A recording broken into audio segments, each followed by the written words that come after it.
Durante más de 100 años se han librado batallas en el aire que han gobernado los cielos.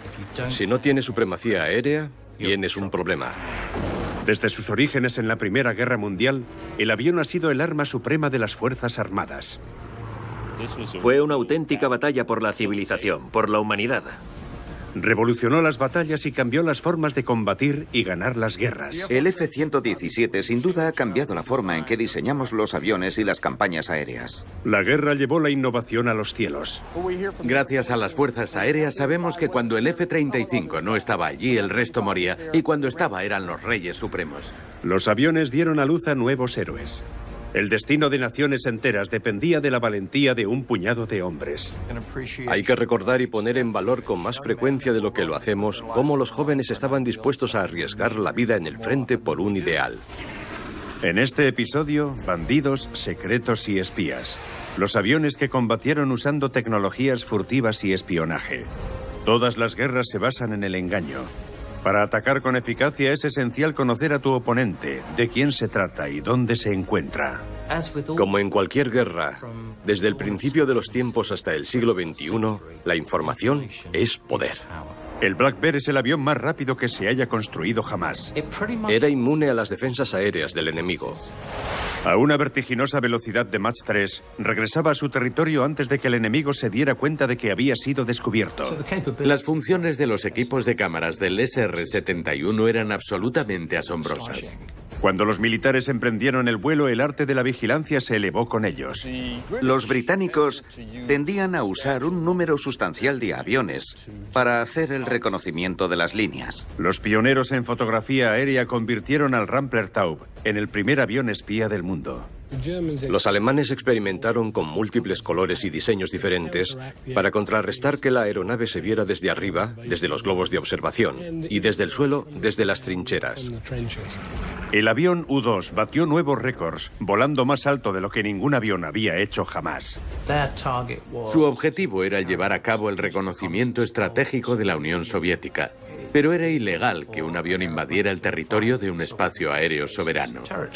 Entramos en el ultrasecreto mundo del sigilo. A los pilotos del F-117 se les conocía como bandidos. El ladrón nocturno era el Nighthawk, el primer bombardero sigiloso del mundo. Era capaz de lanzar bombas sin que nadie supiera de dónde venían, por lo que no solo provocaban sorpresa en el enemigo, sino que también transmitían el efecto psicológico de que las bombas salían de la nada. El sigilo es un mundo donde puedes robar los secretos de un oponente y desaparecer en un abrir y cerrar de ojos.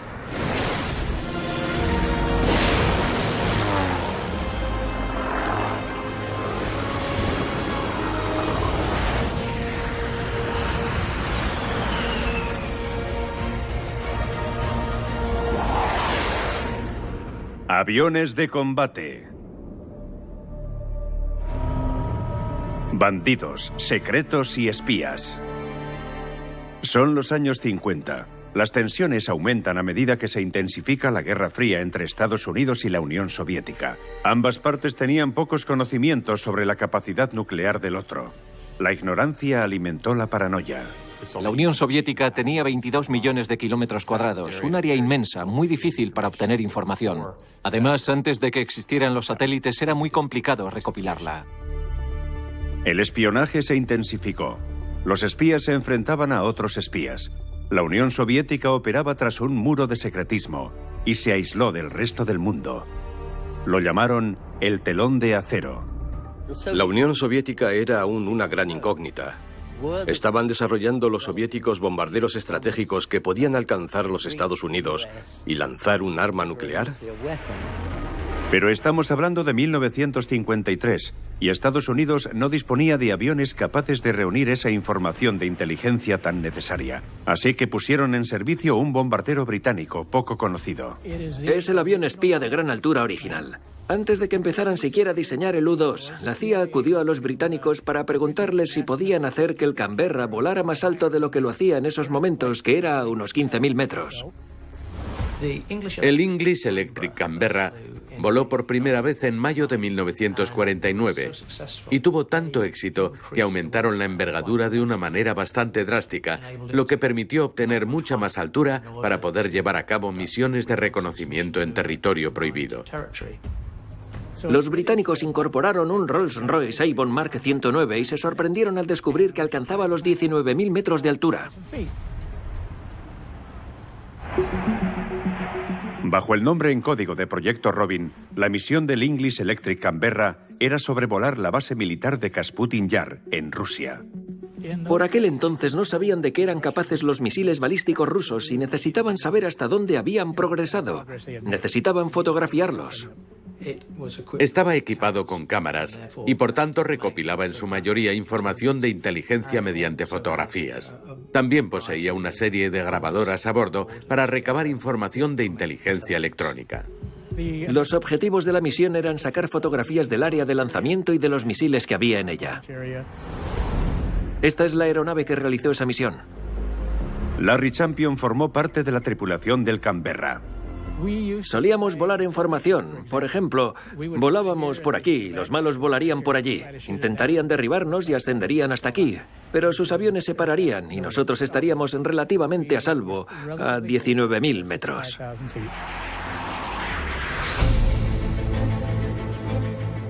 Rusia y Estados Unidos emprendieron una carrera mortal de armamento nuclear. Cada país acumuló reservas de misiles balísticos intercontinentales para atacar en cualquier momento. El concepto de destrucción mutua asegurada mantuvo una paz precaria entre ambos bandos. Pero mantener una tregua frágil dependía de poseer un buen servicio de inteligencia. Recopilar información secreta era lo más importante para respetar la destrucción mutua asegurada. Era la frase del momento. Esa era la idea. Sabíamos lo que tenían, sabíamos lo que teníamos y así la Guerra Fría se mantuvo fría. Las misiones del Canberra estaban pilotadas por la RAF. Estados Unidos necesitaba su propia aeronave. En 1954 el presidente Eisenhower aprobó el proyecto ultrasecreto del U-2. Y eran esas cosas las que Estados Unidos mantenía en secreto, sobre todo porque si tenía éxito iba a penetrar en el espacio aéreo soviético. Fue una operación encubierta por una buena razón. Como seguramente sabrán, es ilegal que un avión invada un territorio aéreo soberano. Desarrollar el U-2 se convirtió en un proyecto de la CIA liderado por el director de la agencia, Richard M. Bissell Jr. El U-2 se diseñó para sobrevolar la Unión Soviética sin ser detectado. Y para hacerlo tenía que volar muy alto, más de lo que cualquier avión había hecho nunca.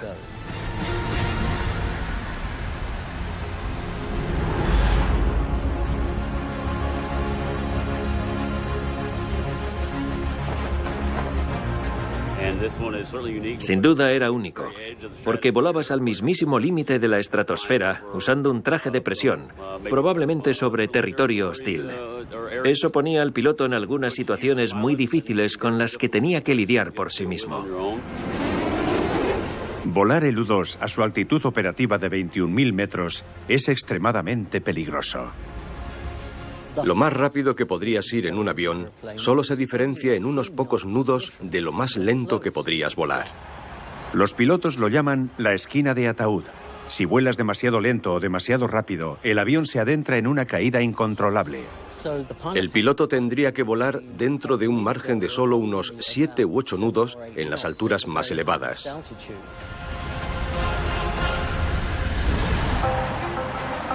El U-2 contaba con una nueva cámara de gran formato que medía 4,5 metros de largo por 33 centímetros de diámetro. Tenía una resolución sin precedentes de 30 pulgadas desde una altitud de 18.000 metros. Todas nuestras imágenes se clasifican a escala nacional, por lo que pueden compararse con lo que un satélite podría ver. A pesar de la necesidad de información crucial sobre la inteligencia militar, el presidente Eisenhower temía que sobrevolar la Unión Soviética pudiera causar una guerra. Sabía que esos vuelos eran una provocación, y aunque él mismo era exmilitar, también era un presidente muy cauteloso. La CIA le aseguró al presidente que el radar soviético no podría detectar los vuelos a gran altitud del U-2. En 1956, el presidente Eisenhower dio permiso a la CIA para volar durante 10 días y podrían lanzar tantos vuelos como quisieran en ese periodo. Pero la gran sorpresa y la gran decepción fue que los soviéticos detectaron esos vuelos y los identificaron en el radar.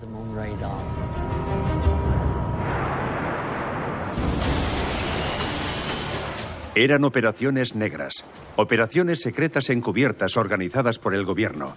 Por tanto, si el avión era derribado, la CIA tomaría medidas para asegurar que los pilotos no pudieran ser capturados con vida. Cuando el U-2 comenzó a sobrevolar la Unión Soviética en 1956, a los pilotos se les proporcionó un método para suicidarse mediante pastillas de cianuro. Se enfrentaban a la dura decisión de ser capturados o suicidarse. Cuenta la leyenda que uno de los pilotos llevaba caramelos consigo y casi confunde la pastilla de suicidio con uno de sus caramelos, pero esto en realidad solo es una leyenda, porque los pilotos del U-2 iban dentro de un traje y un casco de presión. La CIA tomó medidas para asegurarse de que no hubiera errores.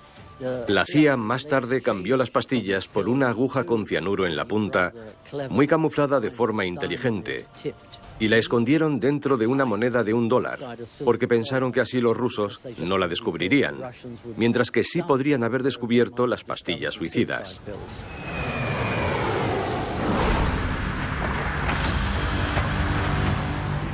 Los pilotos del U-2 se preparaban para sobrevolar el territorio hostil de Rusia. Las operaciones de los U-2 para espiar a la Unión Soviética comenzaron en 1956.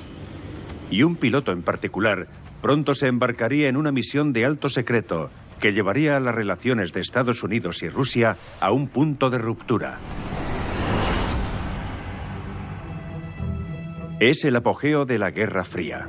Ambos bandos envían a sus espías para descubrir los secretos de sus enemigos. Estados Unidos desarrolla tecnología de invisibilidad como parte de su armamento. Aunque los soviéticos pudieron detectar el U-2 en las zonas al norte de su territorio, los rusos no sabían que Moscú y Leningrado habían sido fotografiadas. Las fotografías también mostraban a los cazas MiG luchando por interceptar el U-2. El presidente Eisenhower estaba preocupado. Sabía que estos vuelos eran una provocación, y aunque él mismo era exmilitar, también era un presidente muy cauteloso.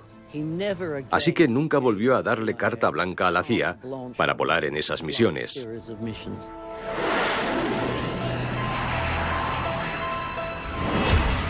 A finales de la década de los 50, las tensiones entre Estados Unidos y la Unión Soviética alcanzaron un punto de ruptura. La retórica de la Guerra Fría amenazaba con la guerra nuclear. El primer ministro Nikita Khrushchev presumía de que un misil soviético podría lanzar una cabeza nuclear de 5 megatones a 13.000 kilómetros de distancia. Estados Unidos necesitaba conocer los hechos. ¿Podían lanzar misiles balísticos intercontinentales desde su propio territorio, por el polo y hasta objetivos estadounidenses? Aunque la CIA sabía que los soviéticos podían detectar los aviones estadounidenses U-2 en sus radares, las misiones continuaron. Sabían que podrían volar sobre los misiles, que la altitud del U-2 era suficiente para que los misiles de tierra-aire soviéticos no pudieran alcanzarlos.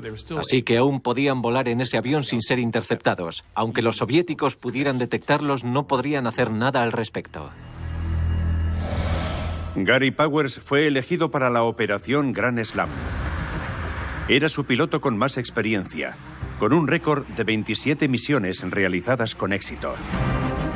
No obstante, esta misión sería diferente. A diferencia de las misiones anteriores, las cuales se lanzaban y recuperaban en la misma base, esta iba a ser una misión en la que iba a volar a través de toda la Unión Soviética, partiendo desde Pakistán, pero aterrizando en Noruega. El plan de vuelo estaba programado para el 1 de mayo, pero esto sería un error. La fecha del 1 de mayo era problemática porque era un día festivo para los soviéticos, lo que significaba que habría muy poco tráfico aéreo y cualquier vuelo o incursión en el espacio aéreo soviético sería mucho más evidente. Los soviéticos comenzaron a rastrear el U-2 a 24 kilómetros de sus fronteras. A las 3 horas y media de la misión, alcanzó un punto sobre Sverdlovsk, donde la Unión Soviética poseía un número significativo de sus nuevos misiles tierra-aire, los SA-2. Los soviéticos apuntaron sus misiles de tierra-aire SA-2 hacia Gary Powers. Lanzaron un total de 8 misiles ese día, desde 3 sitios diferentes, y solo uno de ellos estuvo a punto de alcanzar al U-2. El misil tenía una espoleta de proximidad, diseñada para explotar cuando se acercaba a su objetivo. Uno de los misiles que atacó el U-2 de Gary Powers explotó cerca del avión, golpeando una de las alas y provocando que no pudiera volar. Powers no tuvo más remedio que abandonar. La fuerza G lo empujaba hacia adelante en el avión y se dio cuenta de que si intentaba eyectarse, probablemente el riel de la cubierta le cortaría las piernas. Abrió la cubierta y fue absorbido, pero se quedó colgado de su tubo de oxígeno. Intentaba liberarse mientras el avión caía en picado, así que no pudo pulsar el botón de autodestrucción. El agonizante U-2 aún estaba cargado con cámaras espías y películas incriminatorias, pero la CIA tenía planes de contingencia en caso de una posible colisión. Había una serie de interruptores de destrucción en la cabina del piloto que funcionaban con una carga explosiva para inutilizar la cámara y su película. Así, con suerte, a pesar de que entre los restos de la colisión quedara al descubierto la cámara, la carga explosiva destruiría las pruebas de que había estado tomando fotografías. Pero esos interruptores estaban fuera de su alcance, ya que él había abandonado el avión. Powers sobrevivió al ataque de los misiles y fue capturado rápidamente. La colisión no destruyó completamente el U-2 y los soviéticos pudieron identificar gran parte del equipo. Al principio pensaron que no había sobrevivido a la colisión, pues no lo revelaron de inmediato. El 3 de mayo la NASA anunció que había desaparecido una de sus aeronaves mientras realizaba un vuelo de investigación meteorológica en Turquía. Nikita Khrushchev permaneció en silencio. Los estadounidenses se ciñeron a su historia. El 7 de mayo, los rusos mostraron a Gary Powers al mundo y revelaron que él había confesado haber espiado a la Unión Soviética. Habían cazado a Estados Unidos en una mentira. Tuvieron que admitir las misiones, y debido a ello Eisenhower tuvo que hacer una declaración pública en la que reconoció haberlas realizado. El primer ministro Khrushchev no dudó en exponer a la prensa la operación de espionaje estadounidense. Querían someterlo a un juicio espectáculo. Todo como parte del gran esfuerzo de propaganda de Khrushchev para explotar ese incidente hasta la última gota. El juicio de Gary Powers comenzó el 17 de agosto de 1960. Se disculpó ante los soviéticos y fue condenado a 3 años de prisión. Solo 2 años más tarde, el 10 de febrero de 1962, como parte de un acuerdo, los soviéticos lo entregaron en el puente Glienicke, que conectaba Berlín Occidental con Potsdam, en Alemania. Más de 50 años después de su primer vuelo, el U-2 permanece en servicio de primera línea. El U-2 que voló por primera vez en 1955 sin duda no es la misma aeronave en la que habrían volado nuestros abuelos. Ahora este es el modelo S. Pero en la era de los satélites, ¿sigue siendo relevante el U-2? Somos relevantes debido a nuestra reasignación de tareas dinámica. Los satélites son muy caros de maniobrar. Podemos actuar en cualquier parte del mundo. En su mayoría operamos en Oriente Medio y en el Pacífico. El U-2 vuela alto, pero no es sigiloso. Para combatir los sistemas de radares modernos, las operaciones encubiertas exigen aeronaves de sigilo. Recurrimos al sigilo para tratar de obtener esa información. Para los estadounidenses, recopilar secretos de los soviéticos significaba la creación de un nuevo avión con tecnología furtiva de vanguardia. Recurrieron a un avión mucho más rápido que pudiese volar aún más alto. La CIA se puso manos a la obra. En el intrigante y misterioso mundo del espionaje, su existencia se mantuvo como un secreto muy bien guardado durante 10 años. Incluso su equipo de construcción juró guardar el secreto. Y su diseño fue revolucionario. Desarrollaron el primer avión de sigilo moderno, el Lockheed Martin A-12. El A-12 también es uno de los puntos de referencia de la primera tecnología de la invisibilidad. Por aquel entonces era muy importante volar muy alto, pero también tener una sección transversal de radar bastante reducida. Se construyó con materiales nuevos. Los desafíos de diseño para el A-2 y el SR-71 fueron significativos. Los parámetros para los que fueron diseñados iban mucho más allá de los de cualquier avión de combate, por lo que las velocidades de las que hablaban eran el doble de las de los aviones de combate contemporáneos. Impulsado por un motor turbojet J-58, el A-12 también era rápido. Era el motor turbojet más grande de su época, y eso era lo que se requería para que este avión alcanzara Mach 3. Se diseñó para que pudiera usar su cámara de poscombustión durante periodos largos, cuando la mayoría tenían 1 minuto de poscombustión a velocidad máxima. Se dice que es tan rápido como una bala, 3 veces la velocidad del sonido, más de 3.200 kilómetros por hora.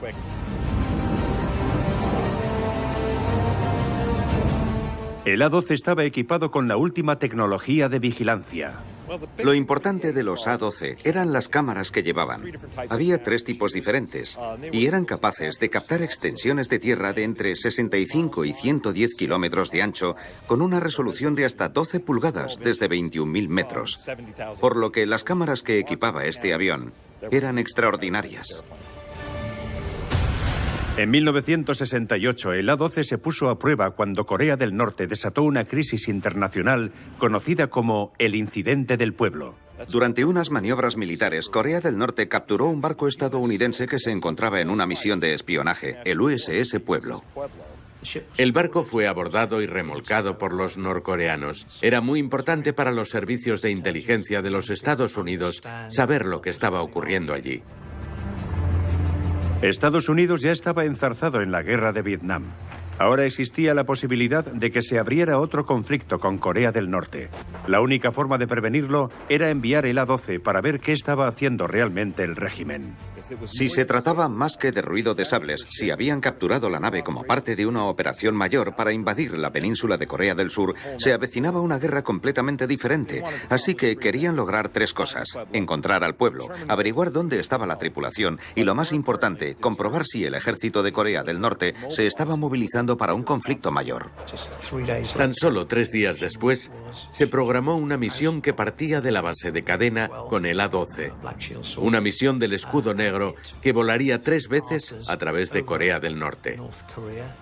Y con solo 3 vuelos del A-12 pudieron demostrar que el ejército norcoreano no se estaba movilizando, por lo que pudieron iniciar los procesos diplomáticos para recuperar a la tripulación. Les llevó 11 meses, pero consiguieron recuperarla y evitamos esa guerra. Probó que la tecnología y el reconocimiento a Mach 3 funcionaban. Yo diría que el A-12 no solo cambió el curso de la historia de esa zona, sino que quizá evitó una guerra mayor. Y cuando tratas con los norcoreanos, también lo haces con los chinos. Así que si hubiéramos actuado un poco más en caliente con los norcoreanos durante el Incidente del Pueblo y los hubiésemos atacado, las cosas podrían ser muy diferentes hoy en día, y no para mejor.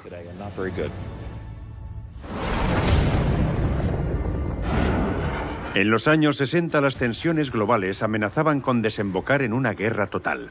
El desarrollo de la tecnología de sigilo ofreció un salvavidas crucial para mantener la paz. Llega el Black Bear, considerado como el avión espía más exitoso de Estados Unidos. El SR-71 tiene un barrido de sensores mucho más grande porque puede llevar diferentes tipos de sensores, entre los que se incluyen cámaras, dispositivos de recolección de inteligencia electrónica y cámaras infrarrojas. El SR-71 fue particularmente efectivo debido a su velocidad y sus cualidades. El Lockheed Martin SR-71 era un avión de reconocimiento absoluto. Navegaba con una cámara de postcombustión a 3,2 Mach, que son aproximadamente unos 3.500 kilómetros por hora. El Black Bear es el avión más rápido jamás construido, pero batir récords de aviación casi acaba destruyendo el avión. El problema era que a esa altitud y a esas velocidades las temperaturas eran elevadas, por lo que la aeronave podía variar de los 120 a los 290 grados. A Mach 3, simplemente el calor generado por la fricción del aire derretiría el avión en pleno vuelo. Cosas como las estructuras de aluminio no estaban a la altura, por lo que tuvieron que recurrir a nuevos materiales como el titanio. Una historia interesante es que las reservas de titanio de los Estados Unidos eran insignificantes y la mayor parte lo sacaron de la Unión Soviética, así que tuvieron que usar a terceras partes y empresas fachada como una especie de subterfugio para lograr obtener suficiente titanio. Así que la Unión Soviética en realidad ayudó a construir los SR-71 y los A-12.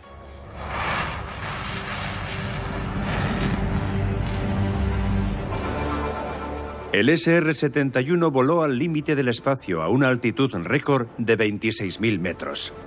Desde esa altura, la cámara del Black Bear fotografiaba objetivos con una precisión asombrosa. Jim Shelton fue uno de los primeros pilotos en volar el Black Bear SR-71. Una de las fotografías que recuerdo concretamente era un niño. Podías verle la pierna. Estaba jugando al fútbol en Vietnam del Norte. Tenía la pierna levantada y acababa de golpear el balón con ella. Las funciones de los equipos de cámaras del SR-71 eran absolutamente asombrosas. Era el espía perfecto desde el cielo. Sigiloso, secreto y veloz. El SR-71 es un avión que a 56 kilómetros por minuto no tiene que preocuparse porque lo derribe un misil tierra-aire. El Black Bear podía ir a donde ningún otro avión se atrevería a volar. Era un avión que podía volar sobre áreas fuertemente defendidas, y eso se debía a que fue seleccionado para realizar las misiones de Yom Kippur en 1973. 6 de octubre de 1973. La tensión latente entre Egipto e Israel estalla en una guerra total. Egipto y Siria, respaldados por los soviéticos, atacan a Israel e invaden el pequeño estado. Oriente Medio era la nueva línea de frente en la Guerra Fría. Israel, respaldado por Estados Unidos, se defiende con fuerza a pesar de las adversidades. Una derrota israelí podría llevar a un conflicto nuclear global. Los soviéticos lanzan el Cosmos 5, un satélite espía que les proporciona información de inteligencia inmediata desde el frente de batalla y los coloca por delante de Estados Unidos. Estados Unidos no disponía de un satélite que poner en órbita sobre el área de la batalla, por lo que en su lugar recurrieron a los servicios del SR-71. La misión se denominó Operación Alcance Colosal. La operación fue una misión del SR-71 en Oriente Medio durante la guerra de 1973. Se basó en estudiar la zona y ver cómo se configuraban los israelíes y las fuerzas árabes y comprobar si cumplían los acuerdos para negociar la paz. El plan de vuelo original era de poco más de 8 horas, lo que permitía al SR-71 parar en Inglaterra para repostar y que la tripulación descansase. Pero el gobierno británico tenía otros planes. Los británicos nos dijeron que no podíamos aterrizar allí, que no querían apoyar nada de lo que estaba ocurriendo en Oriente Medio porque dependían mucho de su petróleo. Así que en lugar de ser una misión de 8 horas y media, se convirtió en una misión de 11 horas y 20 minutos que partía desde Nueva York. Sería la misión más larga que un Black Bear habría realizado jamás. En la madrugada del 12 de octubre, Jim Shelton despegó de la base aérea Griffith de Nueva York en su misión de recopilación de información de inteligencia crucial. Lo preferible es estar sobre una zona objetivo entre las 11 y la 1 en punto para conseguir la luz solar más luminosa, lo que también permite a los intérpretes de las fotografías obtener fragmentos de sombras para poder determinar las alturas de elevación de los edificios y ese tipo de cosas. La misión de Jim Shelton era ultrasecreta. Ni los egipcios ni los israelíes la conocían. El oficial de inteligencia dijo que no nos sorprendiéramos si los israelíes o los egipcios nos disparaban. Sin dejarse intimidar, el SR-71 entró en el espacio aéreo egipcio y comenzó a fotografiar a sus fuerzas armadas. El copiloto de Jim Shelton, Gary Coleman, alertó a Jim con noticias urgentes. Estábamos bajando por el canal de Suez y Gary me dijo que los misiles tierra-aire egipcios nos estaban rastreando. Los egipcios no eran los únicos que estaban siguiendo al Black Bear. Estados Unidos no había comunicado la misión a los israelíes, así que no sabían nada y disparaban ante cualquier incursión, por lo que lanzaron algunos misiles de tierra-aire contra el SR-71. Los jets de combate luchaban por interceptar al Black Bear. Luego nos dirigimos hacia la zona de El Cairo. Al mirar hacia abajo se veían las estelas, pero no sabía con exactitud si lo que veía bajo nosotros eran estelas egipcias o israelíes. Pero el Black Bear volaba demasiado alto para que los aviones de combate lo atacaran. La tripulación de Jim Shelton comenzó a fotografiar la región. La cámara frontal del SR-71 puede capturar un país entero en una película en tan solo 1 hora en 3.200 metros de película. Su misión proporcionó información de inteligencia crucial que literalmente cambió el mundo. Permitió a Estados Unidos negociar un acuerdo de paz entre Egipto y la primera ministra israelí, Golda Meir. Lo que había oído era que el Departamento de Estado había informado a Golda Meir de que estaba más adentrada en Egipto de lo que le comunicaba al resto del mundo. Y por supuesto, ella quería saber cómo lo sabían. Le dijeron, bueno, tenemos esta foto. Aquí está el frente de combate y no se puede rebatir que la foto muestra a las tropas en Egipto. Así que ella retrocedió un poco y finalmente firmaron el tratado de negociación. En sus 35 años de servicio no hubo ninguna baja de un Black Bear SR-71, lo que demuestra hasta qué punto había llegado el ingenio del sigilo desde sus orígenes.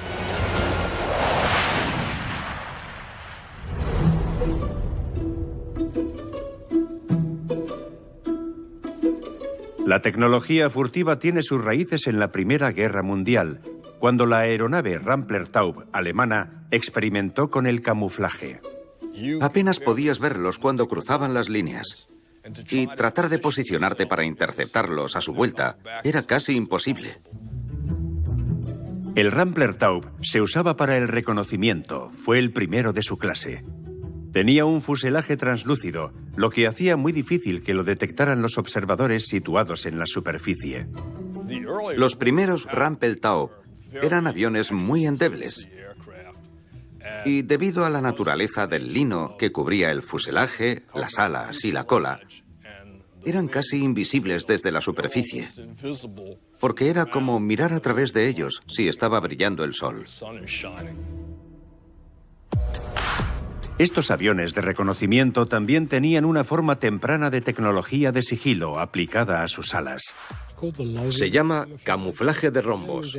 Los alemanes experimentaron con múltiples colores y diseños diferentes para contrarrestar que la aeronave se viera desde arriba, desde globos de observación, y desde el suelo, desde las trincheras. Desde el principio, los aviones demostraron su capacidad para recopilar inteligencia crucial a través del reconocimiento. En la Segunda Guerra Mundial, la tecnología de radar británica trajo herramientas poderosas de recolección de información de inteligencia. Había cientos de estaciones por toda la costa, desde Escocia hasta la costa sur. Lo primordial de los radares era que podían detectar si algo se aproximaba, a qué altura y distancia, en qué dirección viajaba, rastreaban si algo entraba y cuántos venían. Necesitábamos saber cuántos bombarderos se aproximaban, cuántos Messerschmitt venían apoyando a esos bombarderos y, por tanto, cuántos aviones de combate y qué escuadrones necesitábamos lanzar a los cielos. Ambos bandos estaban inmersos en una carrera por desarrollar los mejores sistemas de radares, pero tan pronto como un bando cogía ventaja, el otro encontraba la forma de bloquearlo. Alemania había perfeccionado un sistema de radar aerotransportado ultrasecreto conocido como Liechtenstein, un radar de vanguardia incorporado en una aeronave. El radar Liechtenstein es un radar aerotransportado alemán que se utilizó para detectar, rastrear y atacar a los bombarderos aliados. Era la piedra angular de los cazas nocturnos alemanes y más avanzado que los diseños que los aliados poseían en esos tiempos. La lucha por el dominio entre Alemania y Gran Bretaña se intensificó cuando ambas partes se embarcaron en una carrera de armamento tecnológico. Era una batalla constante entre la innovación de los radares y la tecnología de invisibilidad. 9 de mayo de 1943, en el aeródromo ocupado alemán de Aalborg, Dinamarca, el piloto experto de la Luftwaffe, Heinrich Schmidt, despega en su Junkers con otros 2 tripulantes y desaparece en la niebla. El avión es uno de los primeros 12 Junkers Ju-88 equipados con el nuevo sistema de radares, pero Schmidt no planea un ataque. Va a desertar. El piloto Heinrich Schmidt no puede reconciliar su amor por volar con la campaña de bombardeo de la Luftwaffe. Schmidt estaba muy desilusionado con el régimen alemán. Tras un ataque a la indefensa ciudad de Guernica, llevaron a los pilotos a una visita para ver la devastación que habían causado en el terreno. Le mostró la devastación originada y una serie de cuerpos de mujeres y niños, y luego juró no volver a usar la fuerza aérea de manera ofensiva, sin importar el tipo de situación. Schmidt estaba horrorizado. Como resultado, estaba decidido a desertar y a entregarles a los británicos esta copia del radar de Liechtenstein, con la esperanza de al menos concederles una ventaja. Schmidt tenía una prometida que era judía. Mientras él estaba volando, a ella se la llevaron a un campo de concentración y la ejecutaron. Así que Schmidt estaba decidido a derrotar a los nazis a cualquier precio. Comenzó a enviarle informes de inteligencia a su padre en Suiza un exdiplomático alemán que también había rechazado la causa nazi. Con la ayuda de su padre empezó a vivir 2 vidas en la base, una como piloto y otra como espía. Y tenía un apoyo al alcance de la mano. El segundo miembro era Paul Rosenberger. Era mitad judío, lo que era bastante inusual en la Luftwaffe, así que también tenía sus motivaciones políticas para desertar. La oportunidad de Smith llegó cuando su tripulación fue enviada a una misión para derribar un avión Mosquito civil desarmado que volaba desde Escocia a la Suecia neutral. Partieron el 9 de mayo de 1943. Volaron hacia el Mar del Norte manteniendo el avión por debajo del radar. A unos pocos kilómetros de la costa escocesa, Smith apareció en el radar de los aliados y 2 cazas Spitfires salieron desde la RAF de Dice. Fueron interceptados y Smith agitó sus alas para anunciar su intención de rendirse. Los aviones de los aliados escoltaron al Junkers de regreso al aeródromo. Les entregaron a los científicos aliados la valiosa tecnología del Liechtenstein. Smith y Rosenberger les proporcionaron a los británicos una ventaja crucial sobre la Luftwaffe. Desde sus inicios, la tecnología de sigilo ha brindado información crítica de inteligencia a los comandantes militares y líderes mundiales. Durante casi 80 años, los espías han gobernado los cielos, pero el santo grial de la invisibilidad se le escapó a las fuerzas aéreas de Estados Unidos hasta la llegada de un punto decisivo. El Lockheed F-117, también conocido como el Nighthawk. Sin embargo, este no era solo un avión espía, sino que podía acabar con los enemigos. La función de combate del Nighthawk durante la Guerra del Golfo fue atacar objetivos de alto valor en el corazón de Bagdad. El Nighthawk fue el primer bombardero auténticamente sigiloso. La experiencia de Estados Unidos en Vietnam, donde perdieron muchos aviones debido a los misiles que controlaban los soviéticos, impulsó la necesidad del sigilo. El programa para desarrollar el Nighthawk era un proyecto de operaciones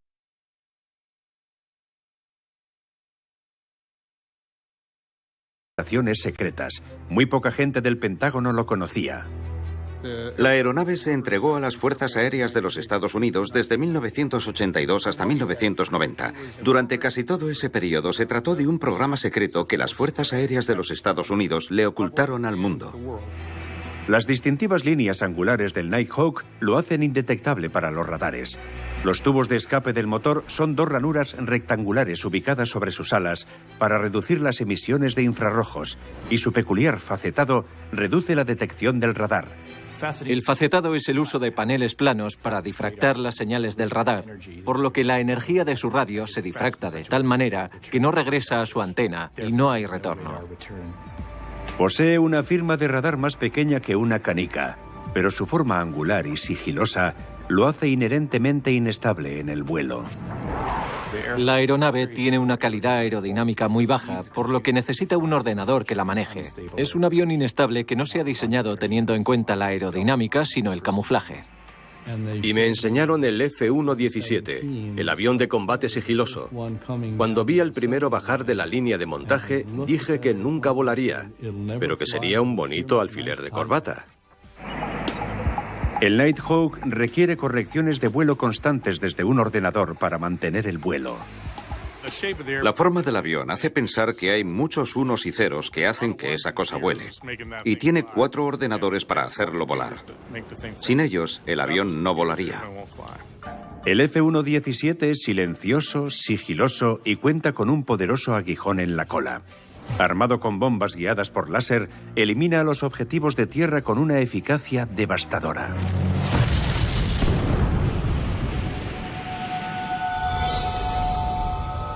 ...1991... El Nighthawk emerge brevemente de las sombras cuando Estados Unidos anuncia su existencia. ¿La razón? El creciente desafío de Irak contra Occidente. Las tensiones internacionales se elevan, pero Irak se niega a retroceder. El dictador iraquí Saddam Hussein declara que se está preparando para la madre de todas las batallas. El Nighthawk va a jugar un papel crucial. El 17 de enero de 1991 se desató la tormenta del desierto. La coalición internacional del presidente estadounidense Bush ataca Irak. El F-17 se desplegó en la Operación Tormenta del Desierto principalmente para atacar objetivos estratégicos. Esta fue la primera prueba auténtica del Nighthawk. ¿Estaba realmente listo para la batalla? El Nighthawk F-117 recibió un verdadero bautismo de fuego durante la Guerra del Golfo, donde se enfrentó a los objetivos mejor defendidos del planeta. Los pilotos del Nighthawk estuvieron a la altura de sus nombres. Los pilotos de los F-117 eran conocidos como los bandidos. La flota de F-117 comenzó su largo viaje desde Estados Unidos y aterrizó en Arabia Saudí el 20 de agosto, tras un agotador vuelo de 15 horas. El F-117 llegó temprano en la mañana del 7 de enero de 1991, directamente a Bagdad. La intención era utilizar la capacidad de invisibilidad del F-117 para ser más sigilosos y extraer información de los dirigentes iraquíes. Las centrales eléctricas iraquíes, la sede militar y los centros de comunicación fueron destruidos por el Nighthawk. Tenía un radio de combate de unos 1.500 kilómetros que empleó despegando desde Arabia Saudí y atacando principalmente Bagdad en los comienzos de la guerra. Luego, a lo largo de la guerra, continuó empleándose contra los centros de mando, objetivos estratégicos, objetivos químicos y biológicos, nucleares y muchos refugios blindados de aeronaves. De hecho, había 600 refugios de aviones en Irak, 375 de los cuales fueron atacados en la guerra por los F-117 o los F-111. Llevó a cabo 1.300 misiones y consiguió impactos directos en 1.600 objetivos de alto valor, lanzando 2.000 toneladas de bombas de precisión guiadas. Era capaz de lanzar bombas sin que nadie supiera de dónde venían, por lo que no solo provocaban sorpresa en el enemigo, sino que también transmitían el efecto psicológico de que las bombas salían de la nada. El lema de los chicos del F-117 era «Somos los dueños de la noche». Entre un 70 y un 75% de las bombas fueron impactos directos en la ubicación exacta. Fue algo revolucionario. El éxito del F-117 lo cambió todo. Personalmente creo que el F-117 ha revolucionado la forma en la que empleamos las fuerzas aéreas en el siglo XXI. El F-117 fue la primera plataforma que nos permitió usar conjuntamente tecnología de sigilo y municiones guiadas de precisión para lograr efectos inmediatos en el área de batalla y entorpecer el liderazgo del enemigo. El sigilo es un arte de la guerra esencial. En el siglo V a.C., el legendario general de batalla chino Sun Tzu usaba el sigilo como una de sus tácticas clave. 26 siglos después, los aviones sigilosos siguen su doctrina legendaria. Tan oscuro e impenetrable como la noche, toma al enemigo por sorpresa y golpea como un rayo. Hoy en día la invisibilidad ha tomado la forma de aviones no tripulados dirigidos por pilotos desde el otro lado del mundo, capaces de lanzar ataques desde 8 kilómetros de altura. En el futuro veremos drones totalmente autónomos, espionaje, vigilancia y ataques. El sigilo comenzó como el espía invisible del cielo. Ahora es una parte esencial de la guerra aérea.